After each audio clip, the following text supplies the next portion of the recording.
तो friends NTPC में reasoning में आज जो प्रश्न पूछे गए थे वो ये थे 3,15 क्वेश्चन मार्क 63 99 143 यह सीरीज का क्वेश्चन है। तो ऑप्शन तो आपके चार रहे थे 35 27 44 29। तो राइट आंसर क्या है उसको हम लोग देखते हैं। देखिए दोस्तों यहाँ 3,15 जो है 3,15 क्वेश्चन मार्क 63 एंड 99 एंड 143। दोस्तों यहाँ देखिए +12 किया गया है। ठीक, अब हम क्या करते हैं कि +20 कर लेते हैं, यानी इसमें इसमें 8 की वृद्धि करते हैं। तो यहाँ हमारा क्या होगा 35 होगा। चेक कर लेते हैं अभी आगे हम। इसमें देखिए फिर 20 में हम 8 ऐड करेंगे यानी +28। देखिए 8 5 13 63 हो जा रहा है ना।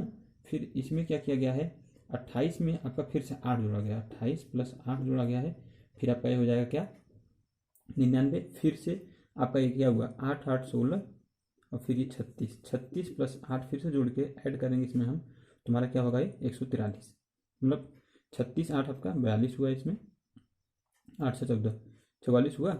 44 में जोड़ेंगे तब 143 हो जाएगा हमारा फ्रेंड। तो ऑप्शन नंबर ए जो है 35 इसका राइट आंसर है। क्वेश्चन मार्क का सामने 35 आएगा। देखिए क्या किया गया है 12 + 20 मतलब हर श्रृंखला में 8 बढ़ता गया है। नेक्स्ट क्वेश्चन जो अपना है उसको हम लोग देखते हैं। ये देखिए 36 34 30 28 24 यहाँ आपका क्या आएगा 20 28 22 एंड 26।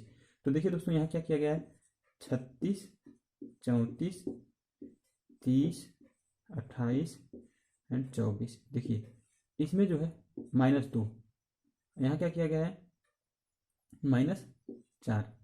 यहाँ फिर देखिए -2, यहाँ क्या किया गया है -4। अब अगली श्रृंखला में क्या होगी -2 होगी, यानी जो आंसर होगा 22 होगा। ठीक, ऑप्शन नंबर 3। अब अगला क्वेश्चन हम लोग क्या था उसको हम लोग देखते हैं। तो फ्रेंड अपना अगला क्वेश्चन जो है देखिए DEFHIJMNO क्वेश्चन मार्क। यहाँ ये 4 ऑप्शन आपके हैं, कौन सा यहाँ होगा सही उसको देखते हैं। देखिए डी और ई में +1 का अंतर है। फिर यहाँ देखिए +1 का अंतर है। अब देखिए एफ के बाद जो है +2 का अंतर है। ठीक, यानी अब ऐसे अगर देखेंगे तो यहाँ फिर +1 का है। देखिए यहाँ पे फिर +1 का है, आई बाद जे +1 का अंतर है। यहाँ देखिए जे के बाद IJKLM हुआ +3 का अंतर हुआ। ठीक, अब इस हिसाब से देखेंगे तो यहाँ जो ओ होगा ओ के बाद +4 का अंतर होना चाहिए आपका। जब +4 का अंतर हुआ तो देखिए आपका जो होगा वो होगा आर। ठीक, आर हुआ। तो अब आर के बाद +1 का अंतर रखना है RST। देखिए जैसे इसमें +1 वैसे आर हुआ, आर बाद +1 इसमें +1। ठीक, ऑप्शन नंबर आपका बी जो है सही है इसका। नेक्स्ट क्वेश्चन जो अपना था देखिए क्या था कैची समानुपाती कपड़ा। ठीक, तो जो है एनालॉजी का क्वेश्चन था। यहाँ आपके 4 ऑप्शन दिए गए थे पत्थर समानुपाती चक्की एंड नेक्स्ट जो ऑप्शन था वो था कुल्हाड़ी समानुपाती लकड़ी। फ्रेंड कुछ अलग नहीं, यही है आंसर इसका। कैंची कपड़ा काटता है, कुल्हाड़ी क्या लकड़ी काटता है। नेक्स्ट क्वेश्चन जो है उसको हम लोग देखते हैं। वेन डायग्राम से क्वेश्चन था तो इसको मिटाते हैं फिर देखते हैं हम लोग उसको। तो फ्रेंड्स वेन डायग्राम से क्वेश्चन ये था आपका कौन सा वेन आरेख निम्न के बीच सही संबंध है। आप पहला दिया था ए जो था वेल था, जहाज था एंड महासागर था। तो फ्रेंड्स अब देखिए जो जहाज यहाँ दिया गया जहाज, ये जहाज अगर सिंपल दिया जाता है तो ओनली पानी का जहाज माना जाता है। अगर आपको जो हवाई जहाज होता है उसमें हमेशा लिखेगा हवाई जहाज। तो फ्रेंड्स अब देखिए जो सी है सी यानी महासागर। देखिए ये महासागर है, महासागर में आपका वेल भी रहता है और क्या रहता है पानी का जहाज भी महासागर में ही चलता है। ऑप्शन ए राइट आंसर हो जाएगा इसका। तो यह आपका करेक्ट है। ध्यान दीजिए अगर यहाँ आप इसको जहाज अगर समझेंगे तो आप गलत कर बैठेंगे, कौन सा है एरोप्लेन समझेंगे तो गलत कर बैठेंगे। लेकिन अगर ओनली जहाज कहीं लिखा गया है तो हमेशा पानी का जहाज ही माना जाता है। तो फ्रेंड्स ये क्वेश्चन आपका वेन डायग्राम था। अब अगला क्वेश्चन जो है हम लोग उसको देखते हैं जो रीजनिंग से है। वो है क्वेश्चन आपका B25Y D23W and F21U and space आपका है I20T I19V H19S and 20H20V। ये 4 ऑप्शन आपके हैं। तो देखिए फ्रेंड्स यहाँ देखिए बी वाई यानी रिवर्स उल्टा है। ठीक 25, ये 23, देखिए DW है और क्या ये है आपका माइनस में गया, ठीक 2 घट रहा है, तो यहाँ जाहिर सी बात है घटेगा 19 तो आएगा, 19 इसमें 19 इसमें भी है। चलिए देखते हैं 19 इसमें है, इसको पकड़ लेते हैं हम। तो D के बाद B यानी Y, देखिए D के बाद जो है आपका कितना अंतर हुआ है, D के बाद E F ABCD +2 ना, फिर इसके बाद यहाँ जो हुआ है +2, ठीक, फिर यहाँ जो हुआ है आपका वो भी +2 का ही अंतर होना चाहिए, ठीक, तो +2 का अंतर जो हुआ H आपका हुआ, ठीक। अब H का जो होता है रिवर्स होता है S, यानी जो हुआ आपका 19, H 19 H, ऑप्शन नंबर ये करेक्ट आंसर हो जाएगा फ्रेंड। तो फ्रेंड्स अपना रीजनिंग का अगला क्वेश्चन था B25Y D23W F21U। तो देखिए ये जो है विपरीत अपोजिट वर्ड्स हैं, B का Y, D का W, F का U। तो इसी प्रकार दोस्तों अब देखिए इसमें जो होगा वो होना चाहिए अपोजिट, अपोजिट इसमें देखिए I का B H का S हो रहा है, H का S अपोजिट हो रहा है, हम लोग देख लेते हैं कैसा संबंध भी बन रहा है। देखिए यहाँ जो है -2 हुआ, यहाँ भी -2 होगा, ठीक। अब अगली संख्या जो होगी -2 पे ही आएगी, मतलब 19 तो आएगी, कंफर्म हो चुका है। देखिए B से D हो रहा है +2, D से F हो रहा है +2, F से हमारा जो होगा H होगा वो भी +2 होगा, यानी H आया, और H का रिवर्स क्या होता है H, तो ऑप्शन नंबर C इसका राइट आंसर है। नेक्स्ट क्वेश्चन जो अपना है वो है, देखिए पाइप लिखा गया है, पाइप को हमने लिखा है 16 9 16 5, ठीक क्वेश्चन था। अब अगला पूछा गया था SWAN का जो है लास्ट अंक, अंतिम अंक, लास्ट अंक क्या है। तो देखिए कुछ अलग नहीं, P का 16 होता है, I का 19 होता है, तो आपका फिर P आया 16, E का 5 आया, मतलब जो संख्या दी गई उसी का लास्ट अंक लिखा गया है, अंक लिखा गया है। तो आपसे यहाँ N का पूछा है, N 14 होता है, 14 का लास्ट अंक क्या होगा आपका 4, यानी जो ऑप्शन रहे हैं उसमें आपके ऑप्शन रहे थे ऑप्शन 2 3 4 6, तो ऑप्शन जो 4 राइट आंसर था इसका। नेक्स्ट क्वेश्चन है उसको हम लोग देख लेते हैं। नेक्स्ट क्वेश्चन जो अपना दिया था वो दिया था कुछ अलग ढंग से, उसको हम लोग देखते हैं इसको मिटाने के बाद।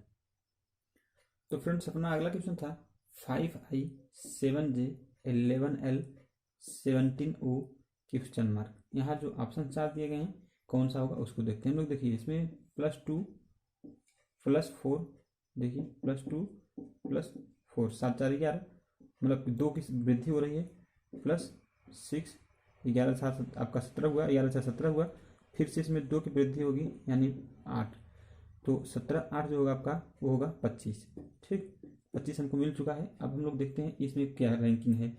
आई के बाद देखिए आई के बाद प्लस जो है इसमें 1 है, ठीक +2 है, आई के बाद J 1 है +1, ठीक सॉरी, तो अब J के बाद जो है आपका इसमें +2 है, ठीक L के बाद क्या है इसमें +3 है ना। अब O के बाद जो है आपका वो +4 होगा, ठीक जब +4 होगा तो O में मतलब आपको जोड़ देंगे हम 4, तो हो जाएगा आपका 19 यानी S का होगा, ठीक S जो है देखिए 25 S, option number B right answer होगा इसका।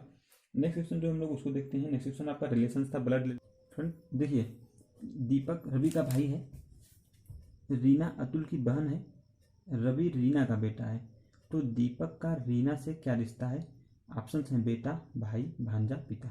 तो हम लोग देखते हैं पहले जो रवि है, रवि किसका भाई है, दीपक का, ठीक दोनों पुरुष जेंडर हैं, हम दोनों को पॉजिटिव सिंबल्स लेते हैं। इसके बाद क्या कहा गया है, रीना अतुल की बहन है, जबकि रवि रीना का बेटा है, रवि जो है रीना का बेटा है, ठीक नीचे आ जाते हैं, ये रीना हुई, रीना का बेटा कौन है, रवि, ठीक। अब कहा गया कि रीना जो है अतुल की बहन है, ठीक कोई अतुल है, अतुल की बहन कौन है, रीना, ठीक। अब ये यहाँ तक कंप्लीट हो चुका है। अब तो दीपक का रीना से क्या रिश्ता है, रीना ये है और दीपक ये इसका भाई है, यानी इसका बेटा रवि है, तो दीपक भी इनका क्या होगा, बेटा होगा, ठीक option number A right answer हो जाएगा। दोस्तों अगला क्वेश्चन है उसको हम लोग देखते हैं। तो फ्रेंड्स जो अगला क्वेश्चन था अपना था, ये कोई है व्यक्ति नाम का, पूरब की दिशा में 15 किलोमीटर चलता है। चल देखिए पूरब की दिशा में क्या हुआ, 15 किलोमीटर चला, पुनः यह क्या हुआ कि बाएं घूम गया, बाएं घूमकर 5 किलोमीटर चला, ठीक 5 किलोमीटर चला, उसके बाद फिर पुनः बाएं घुमा है, पुनः बाएं घूमकर 15 किलोमीटर चला है। ठीक, अब पूछा जा रहा है कि जो 15 किलोमीटर बाएं घूमकर चला, फिर पुनः मुड़कर 15 किलोमीटर चला, यहाँ से देखिए, यहाँ से पुनः मुड़कर 15 किलोमीटर चला। अब पूछा जा रहा है कि ये जो है अपने प्रारंभिक स्थान, यानी प्रारंभिक स्थान यहाँ से कितनी दूरी पर है, ये दूरी आपसे पूछी गई है। ये दूरी जो होगी 5 किलोमीटर होगी। बात यह है कि किस डायरेक्शन में है, तो अपने प्रारंभिक स्थान से वो उत्तर दिशा में है। 5 किलोमीटर दूरी है इसकी, और डायरेक्शन जो है क्या है आपकी, नॉर्थ है। ठीक दोस्तों, ये राइट आंसर था इसका। नेक्स्ट क्वेश्चन जो था अपना वो मैथ का था, देखते हैं मैथ का क्या क्वेश्चन था। तो फ्रेंड्स, अपना अगला क्वेश्चन है टाइम एंड वर्क से मैथ का क्वेश्चन है। ए और बी किसी काम को मिलकर 16 दिन में कर सकते हैं, जबकि ए अकेला उसी काम को 24 दिन में कर सकता है। ठीक, तो बी अकेला उस काम को कितने दिन में कर सकता है। तो देखिए दोस्तों, ए और बी, ए जो है और बी दोनों मिलकर इस काम को कितने दिन में कर सकते हैं, 16 दिन में कर सकते हैं। तो अभी रुकिए, हम देखते हैं। ए जो है, ए अकेला उस काम को 24 दिन में कर सकता है। चलिए बी को मान लेते हैं, उस काम को x दिन में करेगा। दोनों का एलसीएम लेंगे, 24 x हो गया। इससे अगर हम भाग देंगे, ए का जो काम निकलेगा x निकलेगा, 24 भाग देंगे, और इसमें अगर भाग देंगे तो 24 निकलेगा। ठीक, दोनों मिलकर 24 इंटू एक्स काम करते हैं, x प्लस 24 दोनों मिलकर, ये देखिए x प्लस 24 दोनों ऐड कर लेंगे।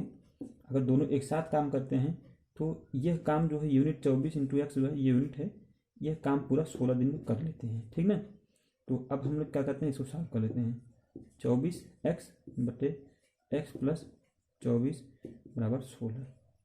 अब क्या होगा आपका, 24 एक्स बराबर 16 एक्स प्लस इधर हो जाएगा आपका 16 जगह 64, 4 और 16 32, 36 38, 384। ठीक, पक्षांतर कर लेंगे हम इधर, तो हमारा आ जाएगा 8 एक्स बराबर 384। 8 से कैंसिल करेंगे, 8 चौक 32 आपका। ठीक, 8 चौक 32 और इधर 8 है 64। जो एक्स यानी बच रहा है, एक्स कौन है, ये बी की वैल्यू है। एक्स मान के ना 48 दिन में, अर्थात जो बी इस काम को अकेले करेगा तो 48 डे लगेगा। दोस्तों, ये था आपका राइट आंसर। अगला क्वेश्चन दोस्तों था औसत से। 50 अंकों का औसत 30 है। यदि इसमें से 35 व 40 दो अंक निकाल लिए जाते हैं तो नए अंक का औसत, जो नए अंक बचे हैं उसका औसत क्या होगा, 29.27, 28.32, 29.68 एंड 28.78। ये 4 ऑप्शन आपके थे। तो हम लोग इसको देखते हैं। जो 50 अंकों का औसत है, तो औसत का सभी सवाल जो होते हैं दोस्तों औसत से नहीं योगफल से लगाए जाते हैं। तो 50 अंकों का जो औसत है 30 है, इनका योगफल हम लोग देखते हैं। तो 50 उल्टे 30 यानी जो योगफल होगा इनका होगा 1500। ठीक ना, 1500 होगा। 1500, अब ध्यान दीजिए जो अंक निकाले गए हैं कौन सा, 35 और 40 निकाले गए। ठीक, तो 35 40 दोनों हम निकाल लेंगे तो जो संख्या कम होगी क्या, 75 कम होगी आपकी, इसमें से घटा दिया जाएगा। तो 1500 माइनस 75। अब टोटल संख्या 2 घट रही है तो 48 हो जाएगी। पहले 50 का औसत था ये, अब क्या हुआ, ये 48 की हो गई। जब 48 की हो गई तो आपका ये आंसर जो होगा वो होगा 1425 भागे 48 से। अगर हम यहाँ भाग देंगे इसको तो हमारा 29.68 करेक्ट आंसर आ जाएगा। ये आंसर हो गया दोस्तों। औसत के सभी सवाल जो होते हैं वो योगफल पे ही लगते हैं। देखिए 50 अंकों का औसत जो था, 50 अंकों का औसत जो था उसको हम योगफल किए तो ये 1500 हुआ। ठीक, अगर हम 1500 में 50 अंक दिया था, भाग देंगे तो वही तो आएगा, 30 ही तो आएगा। वही चीज़ें हैं, औसत के सभी सवाल जो होते हैं दोस्तों वो योगफल से लगाए जाते हैं। ठीक, अगला क्वेश्चन दोस्तों हम लोग देख लेते हैं। तो फ्रेंड्स, अपना अगला क्वेश्चन था डिविजिबिलिटी रूल पर 68A5 यदि 11 से पूर्णतः भाज्य हैं तो ए का मान आपसे पूछा गया है। ए का मान क्या होगा, तो 2 4 7 8। तो दोस्तों 11 की विभाज्यता का नियम जो होता है वो होता है अंक छोड़ो और जोड़ो। अगर अंक छोड़ो और जोड़ो का कॉन्सेप्ट होगा दोस्तों, या तो वह अंतर उसका 0 हो या फिर जो होगा 11 से भाज्य हो। तो देखिए अंक छोड़ो और जोड़ो क्या है उसको हम लोग देखते हैं। देखिए एक अंक छोड़कर जोड़िए ये, ठीक, और इसको छोड़कर जोड़िए। तो हम देखते हैं 6 प्लस ए, ठीक, 6 प्लस ए का अंतर। ठीक, अगला जो है 8 प्लस 5, अंक छोड़ो और जोड़ो का अंतर या तो 0 होना चाहिए या फिर 11 से भाज्य होना चाहिए। ठीक, तो अब देखिए यहाँ जो होगा 6 प्लस ए माइनस ये हो गया क्या आपका 13। अब देखिए जो संख्या दी गई है 7 8 4 2, इनमें से कोई ऐसी संख्या है नहीं जिससे हम मल्टीप्लाई में जाए, तो ये मल्टीप्लाई में तो जाएगा नहीं। तो इसको हम क्या कर सकते हैं 6 प्लस 7 यानी 13 माइनस 13। ठीक, तो ये क्या हो गया आपका 0। जब 0 हो गया तो 11 से विभाज्य होगा, ए का मान जो होगा आपका 7 आंसर करेक्ट हो जाएगा। तो दोस्तों ये थे क्वेश्चन रीजनिंग के और मैथ के। तो उम्मीद करते हैं आपको क्वेश्चन अच्छे लगे हों। तो अगर वीडियो अच्छा लगा हो प्लीज़ लाइक करें और चैनल को सब्सक्राइब कर लिए। Thank you.